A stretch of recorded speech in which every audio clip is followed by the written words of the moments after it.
Alright, what's up guys, it is Central here, and today I am bringing you some more Kingdom Hearts 3 info for you guys. This kind of connects to stories that I've talked about in previous videos over the past couple weeks, but this kind of goes into a more general subject, I guess, of it, so that's why I want to talk about it here. So yeah, why don't we just get into it? So in a recent interview with Dengeki PlayStation, Tetsuya Nomura was talking about multiple different things in here. There's like 30 or 25 different points in this one little list right here. You can go look at the full list if you want to go check it out. There's a lot of different stuff in here. But of course, I'm going to focus on one main thing for this video, and I may make another video on something else in here. But that thing is going to be online play. Now, of course, over the long development of this game, it's been brought up multiple times, like, oh, are you going to do multiplayer in this game or some online component for Kingdom Hearts 3? He's been asked this several times, and I think in an interview with Engadget about 3 years ago at this point, he said that it's on his wish list, but they couldn't really test it out at that point. Because, you know, they were finishing up the worlds and stuff at that time. They're just getting the full game done at that point, so they couldn't really test that. But, you know, again, he said it's on his wish list, and it has been included in Kingdom Hearts games in the past, like in Kingdom Hearts Chain of Memories on the Game Boy Advance. It was a little mode in there where you could, like, get the link cable and connect to another Game Boy Advance and kind of fight that way. It wasn't necessarily online mode, but it was kind of getting there.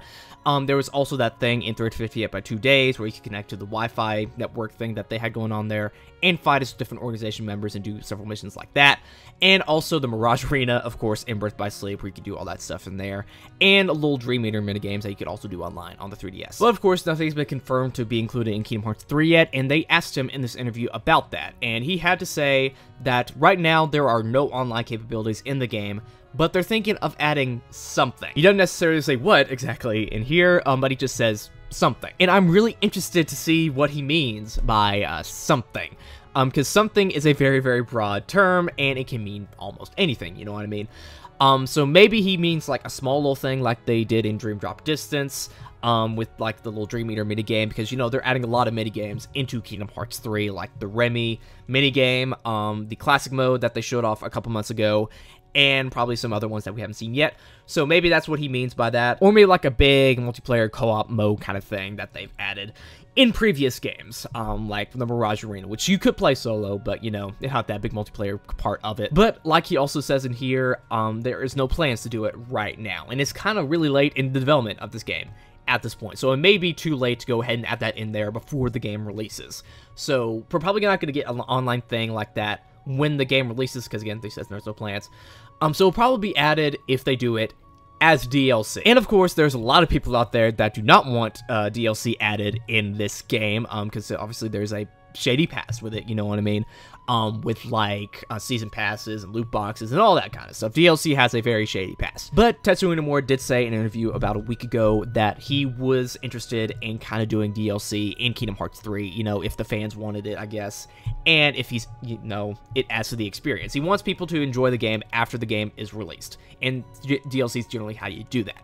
He's not going to be saying that, yo, I'm going to be holding back content from this game to make it an unfinished product and sell the rest of the game later to you as DLC. No, that's not what he's doing. That's what a lot of people have, like, contention over. That's not what he's doing.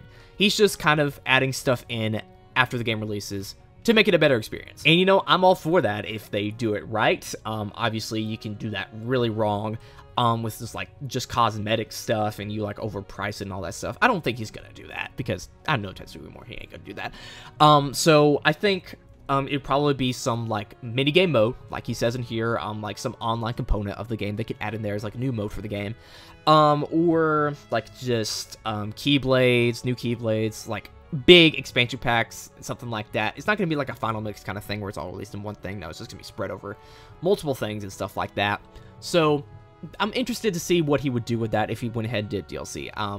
Again, I'm all for it if they do it right. But we may have to actually have some sort of DLC or day one patch, as I might say in this case, because later on in the interview, he does also mention that there's the problem that they might run out of space. So he says that you might want to get connected to the internet in case they have to distribute online content. So that pretty much means if they run out of space, they'll have to do a patch, like probably day one, to get the rest of the game in there. That's what a lot of developers are doing nowadays, because these Blu-ray discs, they can't really hold that much anymore. I think the max capacity that the consoles can read is 50 gigabytes, and they're already exceeding that at this point.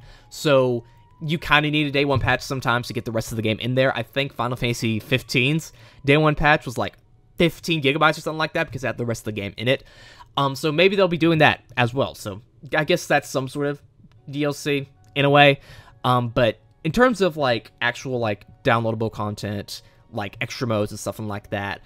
We may get that in the future. He says he's interested in that, but in online mode, not when the game comes out. Probably released later. So that's all I want to talk about with you guys in this video. Tell me down in the comments below your opinion on this. What do you think about an online mode in Kingdom Hearts 3? Are you interested in it? Do you want to see something like that? What would your ideas be for what they could do with that? Tell me down in the comments below your opinion. Also, make sure to subscribe and like this video because that'd be really awesome if you did.